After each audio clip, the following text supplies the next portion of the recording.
We have two clinical trials that we're doing here at Overlake. The first is involving a medication called remdesivir, which is an antiviral medication, and the other involves convalescent plasma. The virus takes up the medication, the remdesivir, and incorporates that as it's trying to replicate, and then that medication then blocks the replication process, and so that's why the medication works. We have recently had a fairly large U.S. trial released, 1,000 patients, that last week results were available, and it showed that this particular medication decreased the hospital stays for patients with COVID-19, as well as may have had an impact on hospital mortality as well. So we think it's helping people, and we have that clinical trial going on here with that. The other clinical trial we have is with convalescent plasma. So plasma is a component of the blood, and we have collected blood in partnership with BloodWorks Northwest from patients that have had COVID-19 in the past and recovered, and we've used their plasma and cross-matched it to patients here at Overlake that have active COVID-19 infections. And inside the plasma is antibodies, and antibodies are part of our immune response to fighting off infections. And so these antibodies that are very specific for COVID-19, we hope will help our patients that have active infections in the hospital. So those are our two studies that we have that are going on.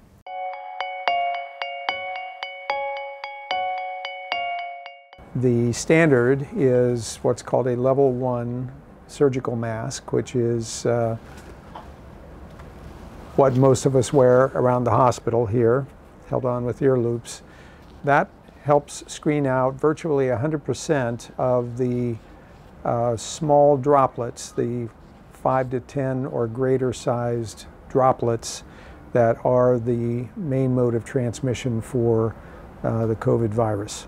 So it's those droplets that we want to prevent from getting out, and a cloth mask is about as effective as sneezing into your shirt sleeve or otherwise providing that level of protection. It doesn't screen out effectively those small droplets that the surgical masks do. There are other ways to make a cloth mask more effective, such as wearing a surgical mask under it. Some cloth masks allow you to put an insert of some sort into that, and for example, surgical wrap is very effective at screening out those 5 micron or larger droplets.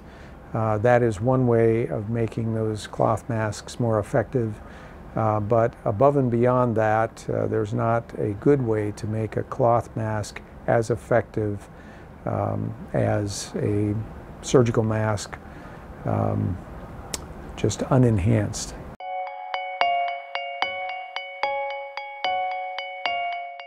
Intubation is a process, where we insert or pass a soft, hollow tube through the mouth and in between the vocal cords and into the trachea. And the trachea is the main airway that is in our neck and in our lungs. And then if we can attach the end of that tube, called an endotracheal tube, to a machine or a ventilator, then we can breathe for them. And it's a process that we do in the operating room when we're putting patients to sleep in anticipation of a surgery, or we do that in the critical care unit or emergency department, for example, when a patient has a significant lung injury or lung illness. So there's generally 2 ways that we intubate patients. The first is under direct visualization, where we we use a device that helps to elevate the tongue out of the way, and then we can see the vocal cords and pass the tube directly into the airway. The other way to do it is by inserting a camera in the mouth and then using a video screen or watching on a video screen. We can then guide the tube as it passes through the mouth and into the airway. We tend to favor the latter approach, or the camera approach, in patients that have COVID-19, just because of the concern that the viral infection could actually infect the person that's actually performing the procedure.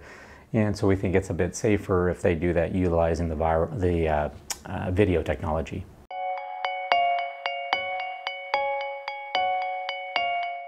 So right now, Overlake is in the process of planning for the next wave of whatever happens to strike us, whether it's COVID or a combination of COVID with influenza or some other unknown virus.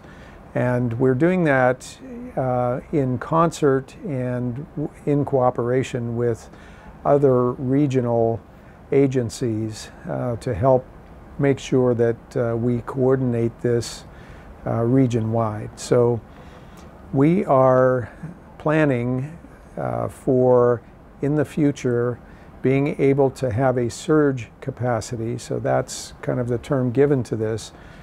Surge capacity, they're asking us to plan for a number that is 3 times what we experienced at the peak of this COVID crisis.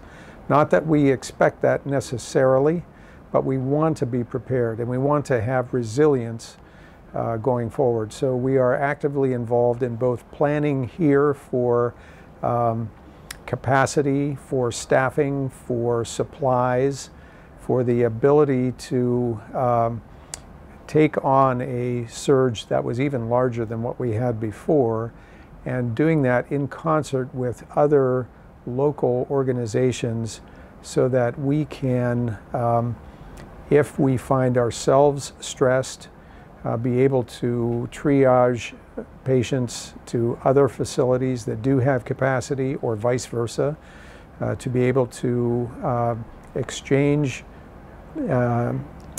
with other institutions if need be, supplies, and otherwise prepare for some resiliency in our capacity to handle an even higher load than we handled this time.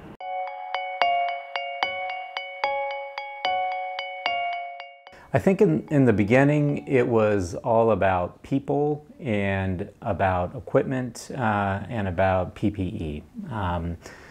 As far as the people go, we really needed lots of specially trained nurses, specially trained physicians, specially trained respiratory therapists, because we knew that we would get a large volume of extra patients in the ICU. And we also knew that these patients that we were going to get were going to be very sick and they were going to be in the ICU for a very long time. So we needed a lot of extra staff. We also had some new positions. So we had, for example, someone who was an observer. And observers are people that watch us put on and take off our PPE, make sure that we're doing it safely, and that we do it right every time.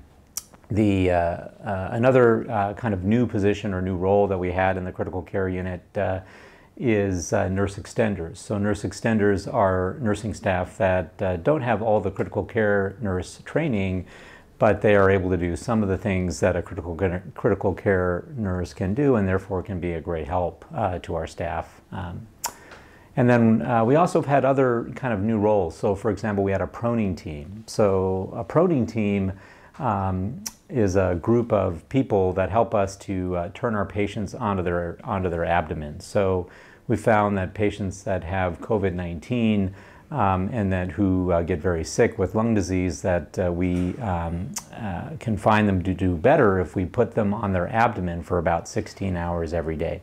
And it takes quite a few people to do that safely, because there's a lot of lines and a lot of tubes, and we don't want things to get dislodged. So we put a group of 8 people in the room to do that, and they're specially trained to turn the patient safely, and so we call them the proning team. So those are examples of different roles that we've had as a need or as a result of COVID-19.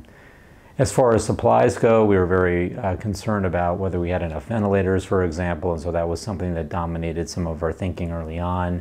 We're also worried about shortages in medications. We needed medications for treating critically ill patients, and that the supply of that was affected by the increased demand really across the country and across the world. And also there was a need for antiviral medications as we struggled to find ways to help these people get better.